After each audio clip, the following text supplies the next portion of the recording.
Hello students, आज हम आपको सीबीएसई क्लास 10th इंग्लिश का चैप्टर नाम है हिज फर्स्ट फ्लाइट, इसके बारे में बताएंगे। तो गाइस, इस पाठ में हमें यह बताया गया है कि अगर हम किसी काम को करने से डरते हैं या अगर हम किसी काम को करने से घबराते हैं तो कैसे how we can get success in such works, हम ऐसे काम में सफलता कैसे प्राप्त कर सकते हैं। कभी कभी आपने देखा होगा गाइस कि कभी कभी हमारे पेरेंट्स या हमारे टीचर्स हमारी लाख कोशिशों के बावजूद हमारी मदद करने के लिए तैयार नहीं होते और उस वक्त हम अपने पेरेंट्स, ब्रदर्स, सिस्टर्स या टीचर्स या अन्य कोई भी हो जिससे हम मदद की उम्मीद करते हो, उनके बारे में हम एक नेगेटिविटी अपने दिमाग में बना लेते हैं। बिल्कुल ऐसी ही ये एक कहानी है। मैं आपको इस कहानी के बारे में बताऊं, इससे पहले मैं आपको इसी से रिलेटेड एक छोटी सी कहानी के बारे में बताता हूं। एक बार एक छोटी सी चिड़िया का बच्चा था और वो उड़ना नहीं जानता था, उससे उड़ने से डर लगता था। लेकिन वो चिड़िया का बच्चा अपने पास ही एक दूसरी चिड़िया को, जिससे उसका कोई संबंध नहीं था, बड़े आराम से उड़ता हुआ देखता था। तो seeing that flying bird, that baby thought why he couldn't fly easily, आखिर वो क्यों नहीं उड़ पाता। वो बच्चा बार बार उस चिड़िया से पूछता, मुझे भी उड़ना सिखा दो। लेकिन वो चिड़िया उसके पास जाती और कहती, बस तुम मुझे देखो। वो थोड़ा चलती और बस उड़ जाती, बार बार ऐसा करती, बार बार ऐसा करती, लेकिन वो उसे उड़ना नहीं सिखाती। अंत में उस बच्चे ने उससे कहना ही छोड़ दिया। तो क्या वो उड़ना नहीं सीख पाया? गाइस, हमारी लाइफ में हम तब तक अपनी तरफ से पूरी कोशिश नहीं करते, तब तक हम अपना बेस्ट देने की कोशिश नहीं करते, जब तक कि हमारी किसी दूसरे से उम्मीद न हो। और जब हमारी उम्मीद चारों ओर से खत्म हो जाती है, हमें ये पता चल जाता है कि now there is none who help us, अब ऐसा कोई नहीं है जो हमारी मदद कर सके। तब क्या होता है, हम कोशिश करना शुरू करते हैं और उस समय ही हम अपना बेस्ट देते हैं। और वैसे भी कहावत भी है कि मुसीबत के समय ही इंसान अपना बेस्ट देता है, उससे पहले तो वो सिर्फ कोशिश करता है। चलिए अब हम देखते हैं इस चैप्टर में किस तरीके से how a young seagull learn to fly, किस तरीके से एक छोटे समुद्री चिड़ा ने, यानी एक समुद्री चिड़िया के छोटे से बच्चे ने उड़ना सीखा। हालांकि वह शुरू में उड़ने से डरता था, क्योंकि समुद्र में रहता है तो तैरने से भी डरता था। He never went inside the water and he never tried to fly। इसलिए क्या हुआ, न तो वो कभी पानी में गया और न ही कभी उसने उड़ने की कोशिश की।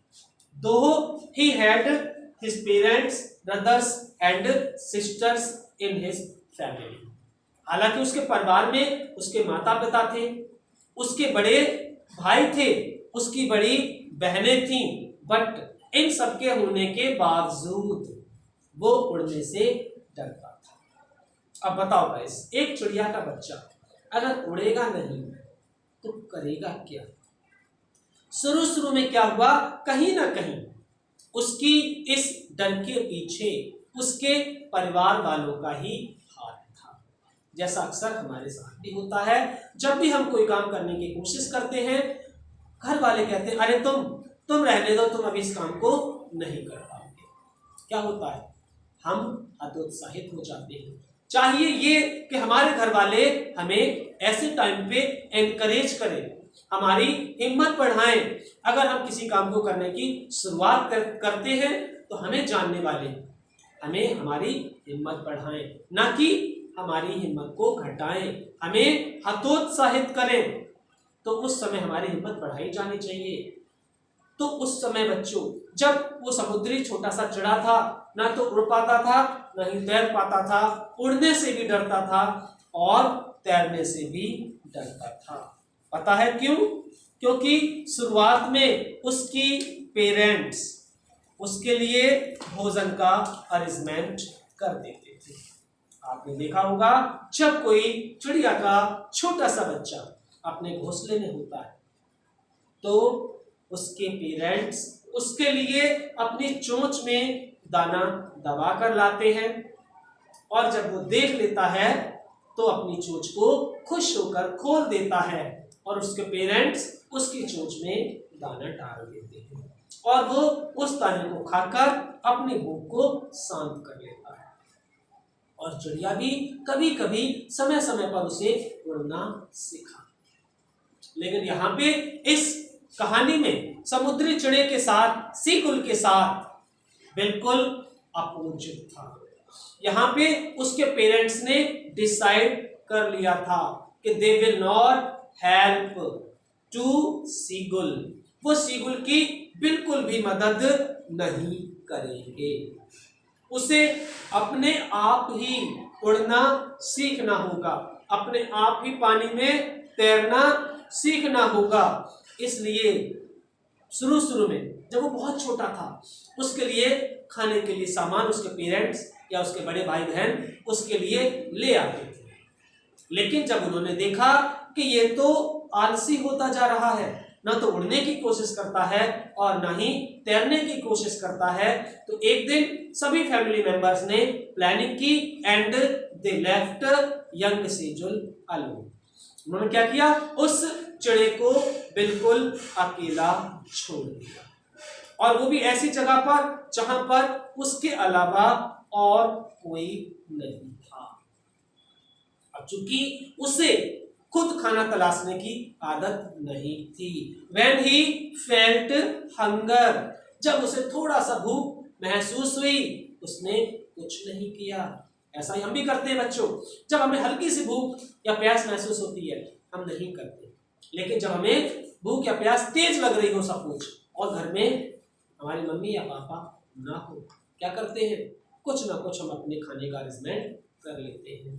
तो जब यंग सीगुल को हल्की सी भूख महसूस हुई उसने कुछ नहीं किया, लेकिन जब उसकी भूख हद से ज्यादा बढ़ गई और when he become maddened by hunger, जब वो भूख के मारे बुरी तरीके से तड़पने लगा, यानी उसे पता चला now he could not live without eat anything, अब वो बिना कुछ भी खाए हुए जीवित नहीं रह सकता है। क्या करना है, उसे अब कोशिश करनी ही पड़ेगी। First he saw towards his parents, then brothers and then sisters। सबसे पहले वो अपने माता पिता की ओर देखता है और देखता है कि उसके माता पिता उसकी मदद नहीं कर रहे। फिर वो अपने बड़े भाइयों की ओर देखता है, फिर बड़ी बहनों की ओर देखता है, और जब उसे पता चल जाता है when he realized that there is none to help him, अब यहाँ पे कोई नहीं है जो उसकी मदद करे, so he decided to feast his hunger। अब वो खुद डिसाइड करता है कि अब उसे ही अपनी भूख मिटानी। तभी सेम टाइम क्या होता है, उसकी मदर अपनी चोंच में एक मछली का बच्चा दबाकर उसकी ओर आती है। Seeing this, he became very happy। यह देखकर वो बहुत खुश होता है, because he thought that there is food for him। वो सोचता है कि उसकी माँ उसके लिए खाना लेकर आई है, और वो उसी समय सब कुछ देख रहा है कि उसके बड़े भाई बहन किस तरीके से समुद्र में डुबकी लगाते हैं, मछली पकड़ के लाते हैं और खा लेते हैं, लेकिन वो तो भूख के मारे तड़फ रहा है। जैसे ही वो अपनी माँ को अपनी ओर आता हुआ देखता है, खुशी के मारे अपनी चोंच खोलता है, दौड़कर अपनी माँ के पास जाता है, लेकिन अचानक से उसकी माँ उसे डोज दे देती है, चकमा दे देती है और बिना मछली उसको दिए हुए उसके बगल से निकल जाती है। उसकी माँ ऐसा कई बार करती है और हर बार सीगुल उनसे वो मछली का टुकड़ा या अपने लिए भोजन प्राप्त करने की कोशिश करता है। But he did not get success to eat anything, लेकिन वो कुछ भी खाने में सफल नहीं होता। उसे बहुत तेज भूख लगती है, उसकी भूख और ज्यादा बढ़ जाती है। अब उसकी माँ सोचती है कि शायद it may be possible that her tricks work, कि उसकी जो चाल, उसकी माँ ने जो सोचा था, क्या सोचा था, to learn to taught how to fly properly, अपने उस सीगुल को ये सिखाने के लिए कि कैसे ठीक ढंग से उड़ा जाए। शायद उसकी माँ की चाल काम कर जाए। तो उसकी माँ बार बार सीगुल के पास आती और चकमा देकर निकल जाती। At last when seagull saw that, अंत में जब सीगुल ने देखा that his mother did not help him, his mother will not help him, कि उसकी माँ उसने उसकी मदद नहीं की, और उसे भरोसा भी हो जाता है कि अब उसकी माँ उसकी मदद नहीं करेंगी। अब वो कोशिश करता है सबसे पहले उड़ने की। वो पहली बार में थोड़ा सा दूर उड़ पाता है, उसकी हिम्मत थोड़ी सी बढ़ जाती है, थोड़ा सा और कोशिश करता है, थोड़ा सा और दूर तक उड़ लेता है, उसकी हिम्मत और बढ़ जाती है। Seeing this his mother became very happy, यह सब देखकर उसकी माँ बहुत खुश होती है, सोचती है कि लाओ दौड़कर उसकी मदद कर दें, लेकिन नहीं, वो ऐसा नहीं करती, क्योंकि उसे पता था अगर उन्होंने ऐसा किया तो यंग सीजुल leave her try, give up his try, वो जो कोशिश कर रहा है वो कोशिश करना छोड़ देगा। वो लगातार कोशिश करने लगता है and at last finally he got success and he learned how to fly easily, how to swim, और अंत में वो सीख जाता है कि कैसे उड़ा जाता है, कैसे तैरा जाता है और कैसे भोजन प्राप्त किया जाता है। तो गाइस, आपने देखा कि किस तरीके से उसकी माँ ने अपने बेटे को सिखाने के लिए सख्ती की। हालांकि यह करके कुछ समय के लिए उनकी इमेज उस सीगुल की नजर में गलत भी बनी, लेकिन उनका इंटेंशन ऐसा नहीं था, उनकी सोच सही थी। इसका मतलब अगर हमारे पेरेंट्स, हमारे बड़े बुजुर्ग, हमारे टीचर्स हमारे लिए कभी कुछ सख्ती बरतते हैं, इसका मतलब कहीं ना कहीं इसमें हमारी भलाई छिपी होती है। हमें गलत नहीं सोचना है, यंग सीगुल की तरह अपनी तरफ से बेस्ट करने की कोशिश करनी है, और अंत में जो हमारे पेरेंट्स चाहते हैं वो हमें करके दिखाना है। That's all.